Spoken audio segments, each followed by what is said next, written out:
Salut, c'est Rebecca. Comme plusieurs fois cette semaine, j'ai envie de continuer à te donner un petit conseil pour t'aider à gérer ton temps, parce que je pense que c'est vraiment important quand on veut aller au bout de ses objectifs, de savoir comment gérer le temps qu'on a à notre disposition. Et parfois on est un peu submergé par tout ce qu'on a à faire. C'est peut-être ton cas, en tout cas pour moi en ce moment c'est un peu compliqué et il y a plein de choses et il faut tout organiser pour réussir à aller jusqu'au bout de mes objectifs, de tes objectifs dans cette période un petit peu incertaine et troublée. Donc voilà, j'ai envie de te donner un conseil qui va te servir à la fois dans ta vie quotidienne et pour ton travail, enfin quoi que tu fasses en fait, et à la fois dans tes romans. Et ce conseil, c'est le suivant. Je te conseille vraiment de placer un point d'accroche à chaque fois que tu termines un travail, quelque chose que tu es en train de faire, pour le moment où tu vas recommencer une autre session, peut-être le lendemain ou quelques heures après, enfin peu importe quand est-ce que tu vas recommencer, quelques jours après. En tout cas, il faut que tu saches quel va être le point d'accroche qui va te permettre de replonger dans ton travail. Alors je m'explique. Par exemple, dans ma vie quotidienne en ce moment, c'est peut-être aussi ton cas, mais il faut que je gère l'école à la maison pour mes 3 filles. Donc elles sont 3, ça complique d'autant plus les choses parce que j'ai 3 niveaux différents, CE2, CP et moyenne section. Et bon, c'est vrai que du coup j'ai quelques indications de la part de leurs maîtres et maîtresses, mais pas tellement au fond. Et du coup il faut que j'organise quand même un petit peu le travail, qu'est-ce qu'on va faire, à quel moment. Moi j'aime bien organiser les choses et comme je t'ai dit dans une vidéo précédente, c'est important de le faire pour savoir où on va et arriver tout simplement à avancer, parce que si on se lance dans le flou, très vite on est perdu, submergé par tout ce qu'on a à faire, etc. Donc moi j'ai fixé dans ma journée 3 heures où je m'occupe spécialement de mes filles pour notamment le français, les maths et puis un petit peu le reste. C'est l'occasion en fait de faire un petit peu des choses en culture générale, en sciences. Cet après-midi on va faire de la peinture, voilà. Il y a des choses comme ça. Et en fait, chaque fois que je termine une session avec elle en français, en maths ou autre, je me positionne et je me dis, tiens, demain, je vais faire ça pour celle qui est en CE2, je vais faire ça pour celle qui est en CP, je vais faire ça avec celle qui est en moyenne section.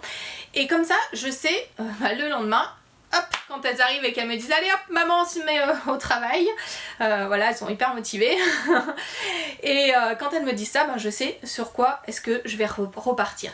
Et c'est exactement ce que je fais également dans mes sessions d'écriture, dans le travail que je fais à propos de mon roman. Chaque soir ou chaque fois que je termine une session d'écriture, je me dis demain je vais travailler ça. Alors en ce moment je suis en train de faire la relecture globale de toutes mes notes sur mon roman, donc voilà, je sais, j'ai pas besoin de changer d'idée d'un jour sur l'autre, mais je pourrais me dire tiens aujourd'hui je fais une fiche personnage de tel personnage, ou tiens aujourd'hui je travaille tel lieu de mon roman, ou aujourd'hui je commence à structurer telle partie de mon roman, voilà, des choses comme ça.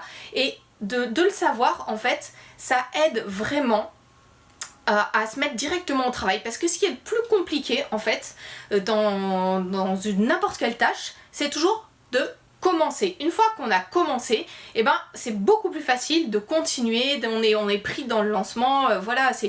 D'ailleurs je t'ai peut-être dit déjà, c'est comme pour le sport, parfois on n'est pas motivé, mais si on chausse ses baskets, c'est le premier petit pas qu'on fait vers notre séance de sport. Une fois qu'on a les baskets, on s'y met, c'est beaucoup plus facile que si on reste en tenue de ville et puis voilà quoi. Donc c'est vraiment un conseil que je te donne. Si tu es en phase de rédaction de ton roman, tu peux faire exactement la même chose. Tu peux relire les notes que tu as prises pour la scène que tu vas écrire le lendemain, tu peux la visionner dans ton esprit, tu peux aussi t'arrêter en plein milieu d'une phrase à la fin de ta session d'écriture, parce que tu sauras que le lendemain, en fait déjà elle est terminée dans ta tête ta phrase, donc tu vas commencer à la rédiger, à la terminer le lendemain, et en fait tu auras amorcé ce premier pas dans la rédaction du jour qui va te permettre d'enchaîner ensuite avec la suite. Donc c'est vraiment un conseil qui marche, que je te demande de tester, de mettre en application à la fois dans ta vie quotidienne si tu as plein de choses comme moi à gérer en ce moment, et à la fois pour ton roman, parce que c'est vraiment efficace. Ça te permettra de rentrer plus facilement dans ce que tu as à faire, et ça rentabilisera ton temps aussi, parce que tout simplement si on s'assoit devant sa feuille et qu'on sait pas ce qu'on va écrire ou qu'on sait pas ce qu'on va faire, on va déjà perdre 10-15 minutes, parfois même plus, des fois à j'arrive pas à le dire, procrastiner, à ne rien faire, à réfléchir, bah tiens, aujourd'hui, dans quelle direction je pars. Alors que si tu prends vraiment un temps spécifique à la fin pour te dire, demain, j'attaque ça, et bien, tu pourras être beaucoup plus efficace. Donc vas-y, teste et tu verras, ça t'aidera vraiment à écrire ton roman. Comme d'habitude, tu peux télécharger ma formation gratuite sur les scènes, ça aussi ça t'aidera quand on a une petite idée de la structure dans son esprit, la structure d'une scène, de ce qu'il faut mettre, de ce qu'il faut pas mettre, voilà, que ce soit en phase de rédaction ou au moment où tu imagines les scènes pour ton roman, ça va te donner plein de points de repère qui vont t'aider à structurer ta pensée. Et encore une fois, je le dis, quand les choses sont claires, c'est beaucoup plus facile de se mettre au travail, c'est beaucoup plus facile d'avancer, c'est beaucoup plus facile d'être efficace tout simplement. Donc voilà, je te souhaite bon courage encore une fois, que ce soit pour les multiples choses que tu as à gérer en ce moment, quelles qu'elles soient. Et puis bon courage aussi pour poursuivre la rédaction de ton roman, l'avancée de ton travail d'écriture. Et n'oublie pas, même si tu avances un tout petit peu, petit pas après petit pas, tu vas y arriver, tu vas aller jusqu'au bout. Allez, à très bientôt pour d'autres vidéos.